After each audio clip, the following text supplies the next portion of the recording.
Long, long ago, an evil dragon descended upon the human world, bringing terrible calamity in its wake.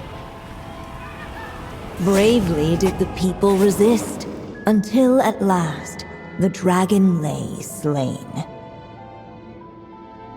Later, a witch with a love for stories came upon the tale of the evil dragon, and for reasons she could not explain, felt a pang of sorrow on its behalf. For she knew, despite its body being born of wicked alchemy, all along, the dragon's soul was that of an innocent child. Right up to the moment of its death, it had no choice in becoming a vessel of calamity, nor could it fathom the cruel fate that lay before it. Though the witch had a love of stories, she was not pleased with how this one ended. "No, that won't do," she thought. "I'll write you a better ending instead."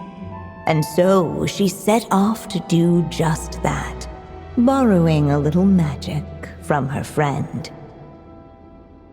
With it, she wove a dragon's egg, resolving to rear a dragon child of her own. Yet long in thought she lingered, wondering what kind of world her little dragon ought to behold upon waking.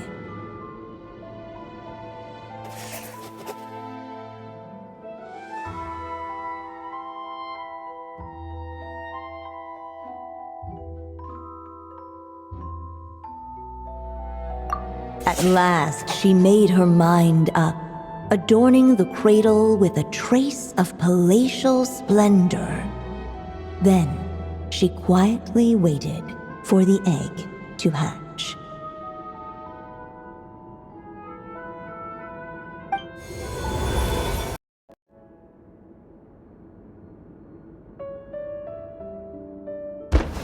The waiting witch did not feel lonely, for she had 3 visitors by her side.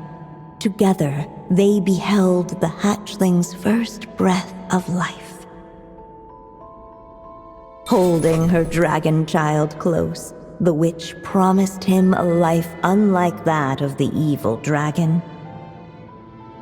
And so, nestled in his mother's warm embrace, did the little dragon's story begin.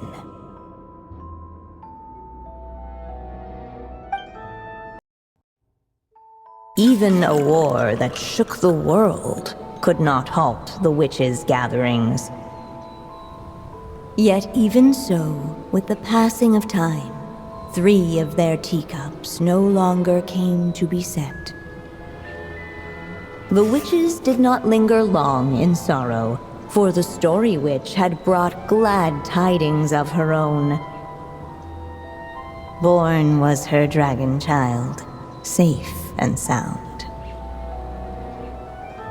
Her fellow witches offered up their blessings, eagerly debating how to celebrate the child's birth.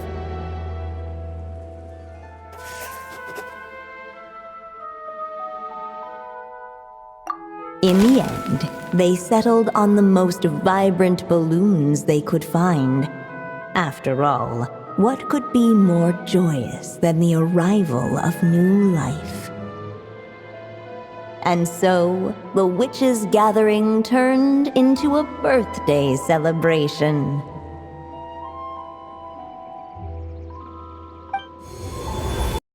With the witches' blessings given and received, the little dragon's fate at last began to turn.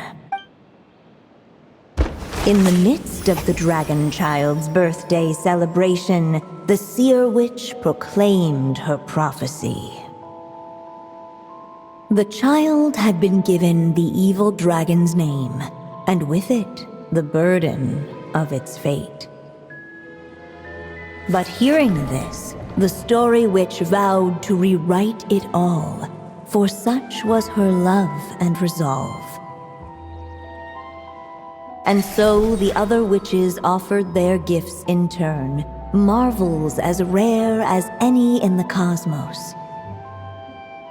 Together, they sought to test one of the fundamental laws of this world, in part to support a mother's love, and in part to sate their own curiosity. Oh, and I almost forgot. Our new guests came bearing blessings of their own. Who knows? Perhaps this extra dash of wisdom might be all the little dragon needs to change his fate.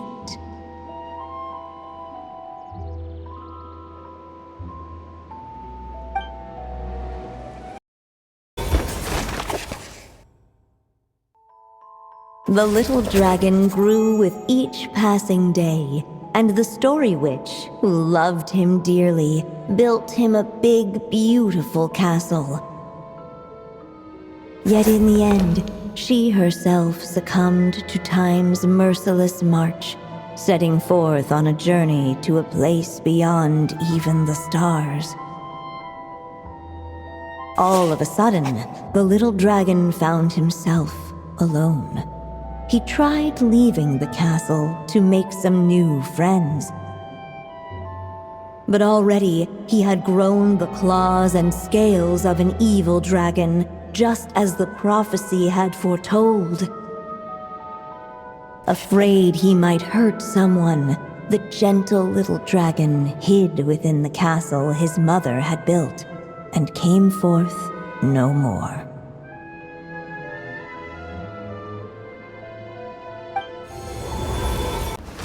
Fortunately, a brave band of adventurers heard tell of the little dragon's story. Determined to lift his curse, they fought their way through countless trials. To help him, they offered up their blessings and made a wish to the goddess of fate. At last, their wish was granted. Shaking off his scales, the little dragon stepped out of the tower's gloom. But his time in the world beyond the castle would soon teach him this gift would bring blessings and trials of its own. And as far as the little dragon was concerned, the tricks of fate had just begun.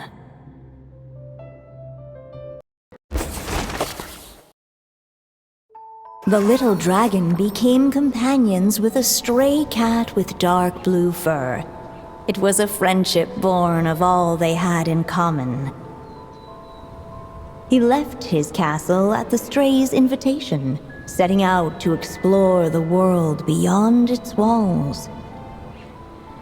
There, he grew fond of the outside world, eager to make friends and share the story of his life. Taken by the dragon's story, the stray tried to write it down. But he soon realized that no matter how he tried, it would always warp into the evil dragon's tale.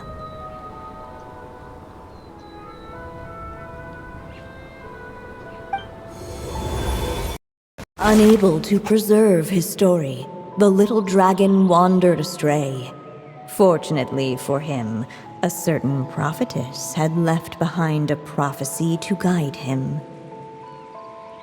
The wind took the prophecy and swept it off into the distance, and so the little dragon was shown a path to wander. Following the wind's guidance, the little dragon made his escape. In turn, the prophetess affirmed the little dragon's choice, leaving an extra secret as her parting gift.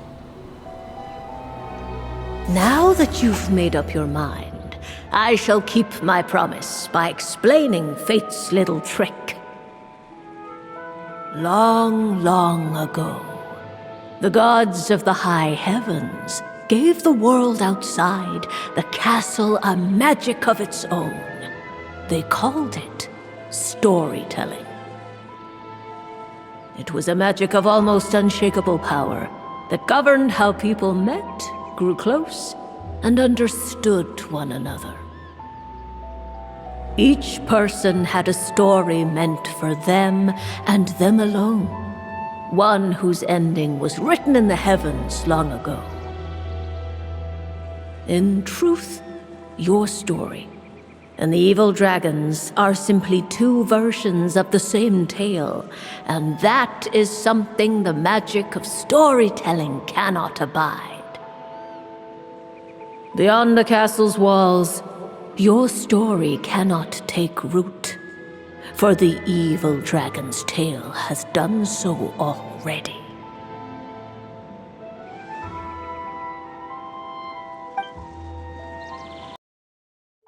Guided by the breeze, the little dragon arrived at an alchemist's workshop. There he was greeted by a clay figure, a child molded by the sage witch's hands. Though gentle in appearance, he had inherited his mother's cold, sharp wisdom. And he was determined to avert the calamity the evil dragon would bring, and so was his helper, none other than the little dragon himself.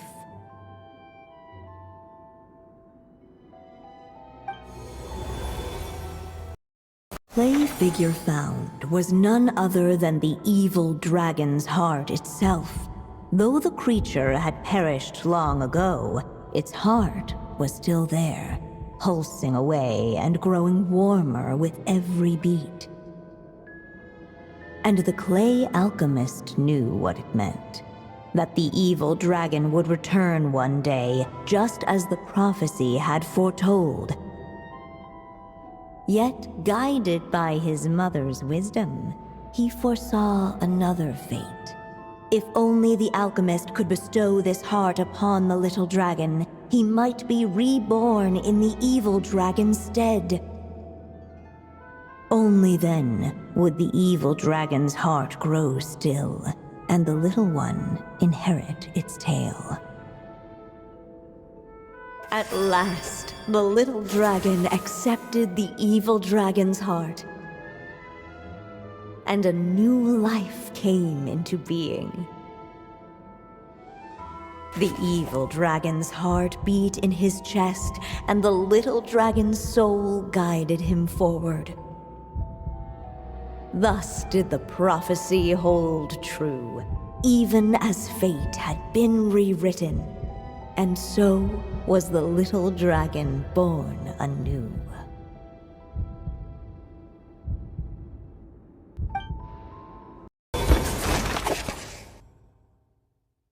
Suddenly, and without warning, the powers of darkness struck. The question was, could the little dragon prevail? Alas, it was here that the story witch's tale had to end. But Durin's tale, on the other hand, had only just begun. Stepping into his mother's memories, he picked up her pen. And so the story that was ending began anew. He had made up his mind to challenge the fate that barred the way ahead.